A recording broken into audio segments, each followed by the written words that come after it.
September 6th, we're going to be in Duluth, Atlanta. Well, actually, Duluth. Gas South Theater in Atlanta. We'll see you there. We've never been to Atlanta. Closest we came was Athens. That was like an hour and 40 minutes away. So this is only like 40 minutes away. We'll see you there September 6th, and then Jacksonville, Florida, on September 7th. That's going to be a fun weekend. Hopefully we'll see Pierre Corey. I know he lives close to Jacksonville. Now,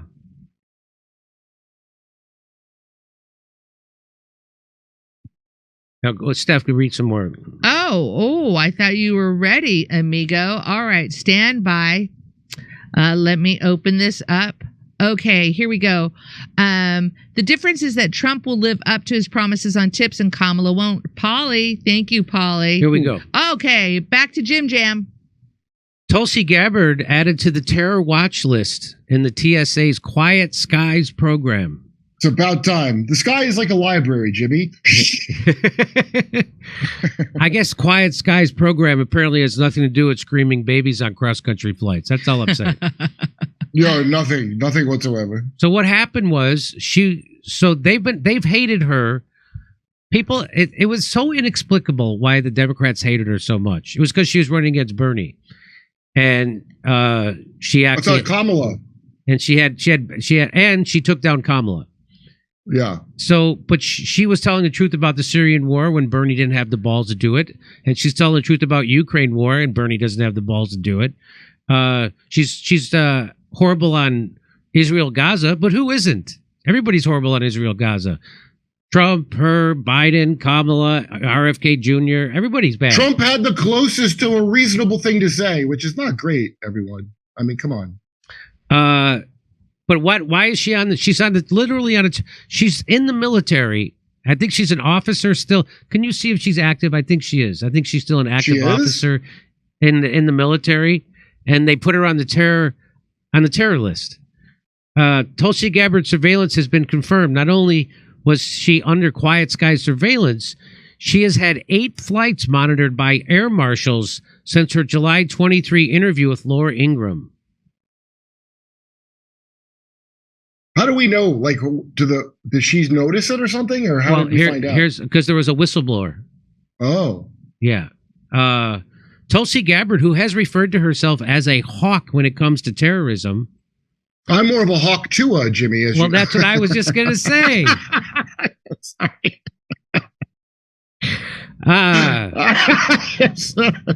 Yeah. They should put Trump's security team on her. They'd be on the beach in Maui pretending to be doing surveillance. But anyway, let's listen to what got her in trouble. I'm more interested, Laura, in what the American people are thinking. You know, I've been seeing headline after headline saying, well, what is Kamala Harris's foreign policy going to be? And then you are reminded by these examples of how inexperienced and lacking of knowledge and strength that she is. So to answer that question, what kind of commander-in-chief will she be? What kind of foreign policy will she have? We simply need to look at the facts of what we've seen under the Biden-Harris administration. They are not running our foreign policy. Our foreign policy decisions are being made by unelected people in the military-industrial complex who are profiting from us being in a constant state of war, and the national security state that has more power to undermine our freedoms and liberties when we are in a state of war. Kamala Harris does not have the strength to stand up to the military-industrial complex, the national security state. So she's going to continue being a figurehead just like Joe Biden has been. And this is, Laura, this is where the clear choice is in this election. Donald Trump is strong. As commander-in-chief, he will take charge. He will stand up to the military-industrial complex and national security state. He will prevent us from getting into unnecessary wars and make decisions that actually serve the best interests of the American people and our own security. Well, we keep hearing about how great Kamala is, how historic she is, but then we ask people on the street about it, Tulsi. Watch. What would you say she has accomplished as vice president? Not a lot. Not a lot, to be quite honest with you. Somebody knows, they could tell me, because I don't know. I actually don't know. I'm just going to put that there. I have no idea. What has she accomplished? Absolutely nothing. Well, look, I mean, she has some fans out there. I mean, a lot of independent voters will look at her. African-American women, I think, will be very interested in this candidacy. But it's the old puppet Biden and the new puppet Kamala. Goodbye, old puppet. Hello, new puppet. That's exactly right, Laura. And I just really hope that people pay attention to the truth. And again, she actually does have a record over these past 3.5 years as part of the partner to President Biden in this administration.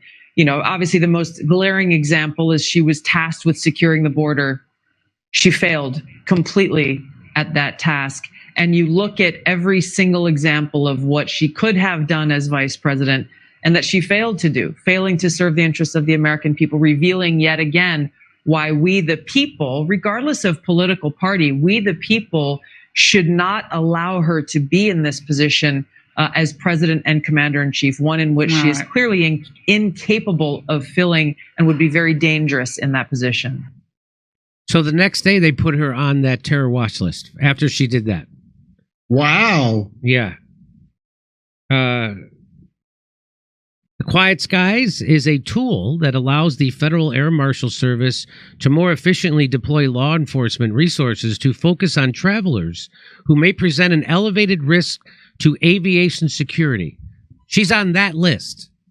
Tulsi, again, a former congressperson, is currently serving, right? She's currently serving in the military as an officer. Right? It looks like on July 4th, 2021, Gabbard was promoted to rank of lieutenant colonel while she was deployed to the Horn of Africa, working as a civil affairs officer in support of special operations mission. That's the reason I can find. Through TSA's secure flight program and by leveraging Custom and Border Protection's automated targeting system, TSA's intelligence professionals, boy, you got to put that in quotes, TSA's intelligence professionals develop a set of risk-based, intelligence-driven scenario rules which allow us to identify international travelers who may require enhanced screening. Tristan Levitt says, they have confirmed from whistleblowers that Tulsi Gabbard was under Quiet Skies surveillance on not just one or two or even 3 flights. She has had air marshals there to monitor her on 8 flights since her July 23rd interview with Laura Ingraham.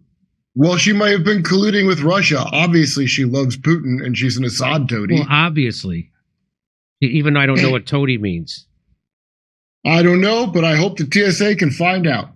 So, furthermore, TSA is mobilizing a retaliatory investigation into who made these protected whistleblower disclosures. I wrote to the Department of Homeland Security's OIG this morning asking him to ensure these whistleblowers are protected. So I guess maybe he's is he a congressman or something?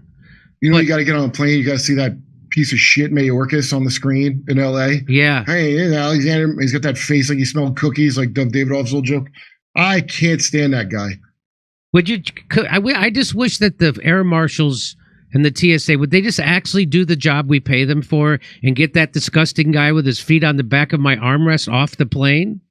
That's what they're for. I thought they were to jerk me off because of the security thing when I set the thing Hey, off. how about you get rid of Mr. I brought my liverwurst from home and I'm going to eat it on the plane guy. Get that guy off. Has that happened to someone? Have you never been on a plane when people open up their food and you haven't had that happen? What? No, but Jenna next to me when we flew to Austin, some girl got on who she thought was a kid but turned to be like 30. Yeah. Had a mask, took out a Pikachu Pokemon stuffed animal and was eating cookies like with the Pikachu. I was asleep and didn't see it. She pulled her mask down to eat cookies and she put it. This is very recently. Then Jenna fell asleep and she woke up because she heard this chick laughing and she's watching Clifford the Big Red Dog. There's like a 30-year-old woman of ostensibly normal intelligence. Kurt, how do you know she's a woman? Anyway. That's a great point, Jimmy. I'm going to say that to Jen as soon as I see her. So she here should be taken into account for that. RFK Jr. calls out the Biden administration for putting Tulsi Gabbard on the terrorist watch list. You want to here? Let's listen. Know that our institutions and government are not politicized, that they're blind to your political affiliation. Right.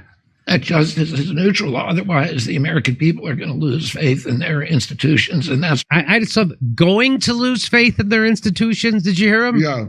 How exactly does a Kennedy still have faith in our institutions? How many figures? Go ahead. That's a very great question. Like, what are you like holding it back a little bit? I might lose faith in Israel next. So here he's got more to say. really what makes American democracy work.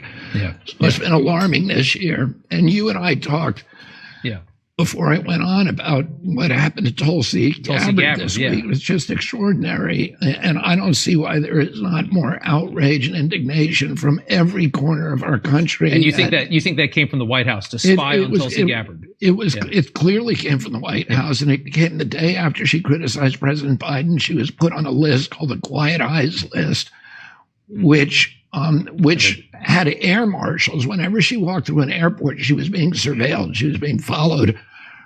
Her cell phone texts were being photographed so that they could see what she was saying. And this is the kind of thing they did in Soviet East Germany. Stuff. Yeah, I mean, this is and Russia, and, Savak and Iran. It's not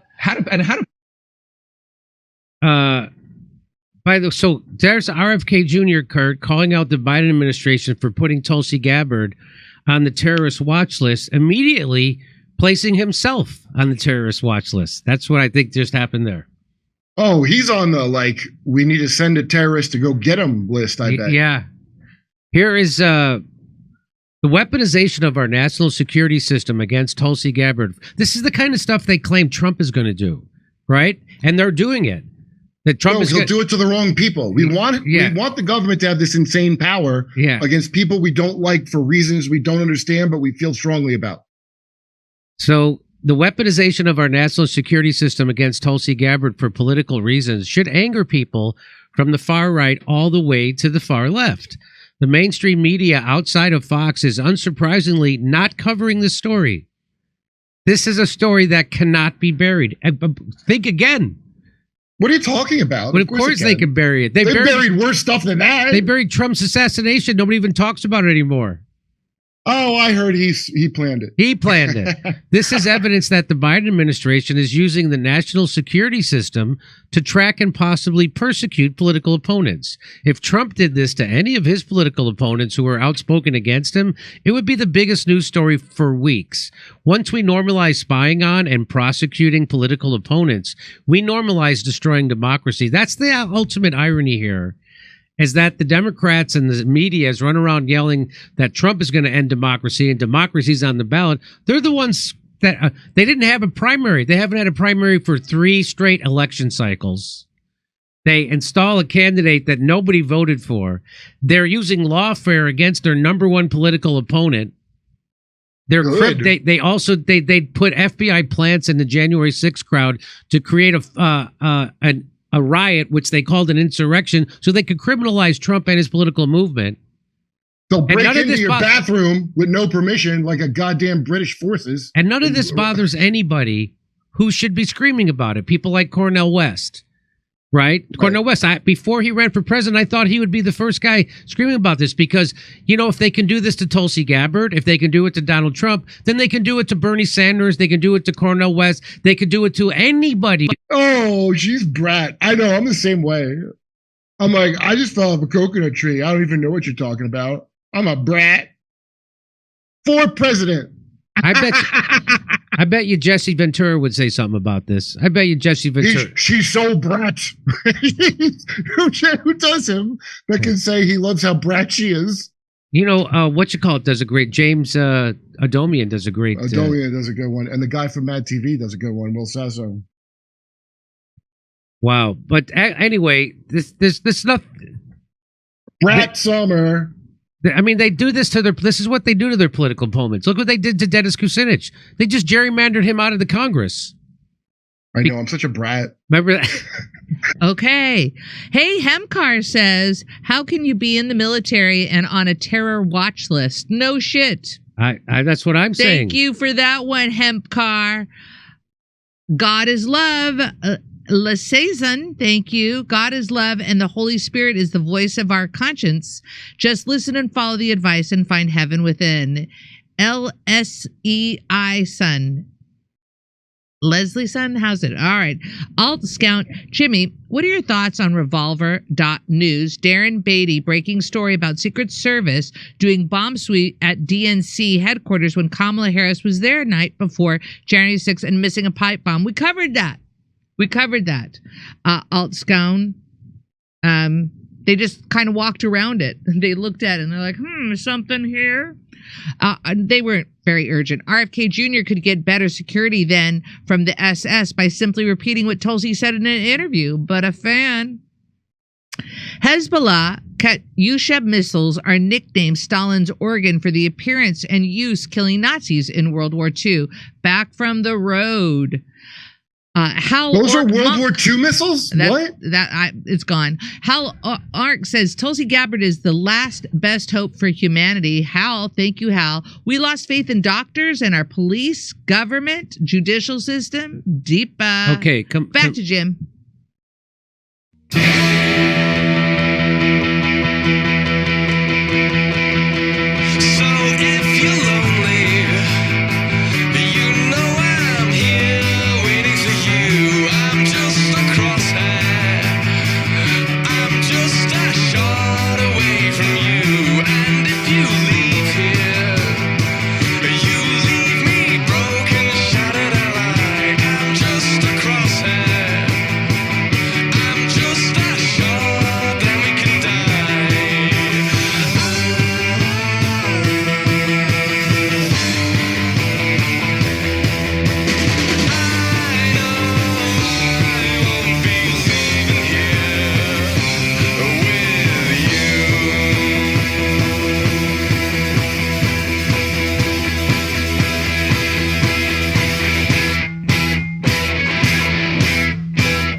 If I were Rabbi Shmuley and diddle-diddle-diddle-digga-digga-diddle-dum, all day long I'd diddle little bums. If I were a Shmuley man, I'd peddle all my dildos, dreidel dildos, selling dildos with my daughter and her mum. If I were a Jewish Shmuley man, I'd be digging with a dildo in my bum. I'd wear a grotesque nose and go grab some goyim right on the nipple with a pinch. A Shabbos lap dance brace for the youngest mensch. At this time, more than any other time, you know, revolution is necessary. It is necessary. Not only based on what has happened with the MOVE organization, you know, the babies that have been murdered, you know, MOVE adults that have been murdered, bombs being dropped on us, but past that to what is happening with all black people, so-called minority people, you know, money poor people. You know, this government, as has been said earlier, has waged war on us. But, you know, something about us, particularly here in America, we don't really understand that. You know, we don't really know what war is. You know, for black people, for poor people, that people see as good, that they wasn't forced to do, that they didn't do to try to keep black people appeased, you know, and calm down so that black people wouldn't riot. A prison situation is a crystallized example of that. You can make phone calls in prison. They have movies in prison. But they don't have those things because they just want to be nice to prisoners. They have those things because they know damn well if they don't have, you know, people being able to contact their family, if they don't have, you know, facilities for people to sit there and watch movies, people are going to be frustrated, upset, and they're going to direct that frustration at them prison administrators. And they're going to have riots on their hands. You know, they're going to have people in them prisons turning them prisons out. That's why they have movies. That's why they have access to phones the way they do. And a stop to it when we don't like it, or encouraging it when it's something that's in our interest. You know, we have to call the shots. The people have to take the reins of this system and start dictating, you know, what we need, what needs to be done. And, you know, taking the initiative to do it ourselves. We can't rely on this system. I mean, you know, don't people see what's happening? Every single confrontation that MOVE people have been involved in, every single issue, you know, oppression, economic issues, every single issue facing our people, you know, is something that can be dealt with very, very simply. All people got to do is make their wishes known. All people have to do is stand up and say, listen, we're not accepting that. Unity is the key. Unity is the key to revolution. Revolution ain't nothing to be afraid of. It ain't nothing to shy away from. Revolution, contrary to what officials, you know, this system and those backing the officials running the system, you know, want people to believe that revolution means violence, you know, means blood in the street. I'm saying it can get to that point, but it don't have to be violent. You know, when people come together and take a strong stand on an issue, this government don't have no choice but to listen. Where you think they get their authority from? They don't have no power, but they do have authority to do certain things. Where you think they get it from? They get it from us, from the people. You know, they get it from us accepting the things that they do to be done to stop it. Then you have some people who want to then turn around and say, yeah, well, you know, it's the best we have, and want to make excuses. The time for excuses is over. It's over. You know, every man, woman, and child has to be involved in this revolution. Not only has to be, but is, whether you want to be or not. I mean, our babies gave their lives for this revolution on May 13th. You know, men, women, and children were murdered. And not just MOVE babies, you know. What about all of the young men, women, you know, children 8, 9 years old shot down on the street by cops, you know, by drug pushers? I mean, you know, where do you think that mentality comes from? It comes from this system, from the mentality of this system of getting over, you know, making a quick buck, you know. I'm saying that's where that needs to be done to stop it. Then, you know, what I want people to really, really understand is that it's past time. It is past time for poor people, black people, you know, to realize that this system has failed you. It has failed you. You can't get nothing from it. And what people got to do is withdraw our support from it and start doing for ourselves. That's what we got to do. You know, how long are people going to sit back and beg, you know, this government to do what's right when for hundreds of years all you've gotten is a slap in the face? All you've gotten is this government kicking your ass. That's all. That's all black people have ever gotten from this government.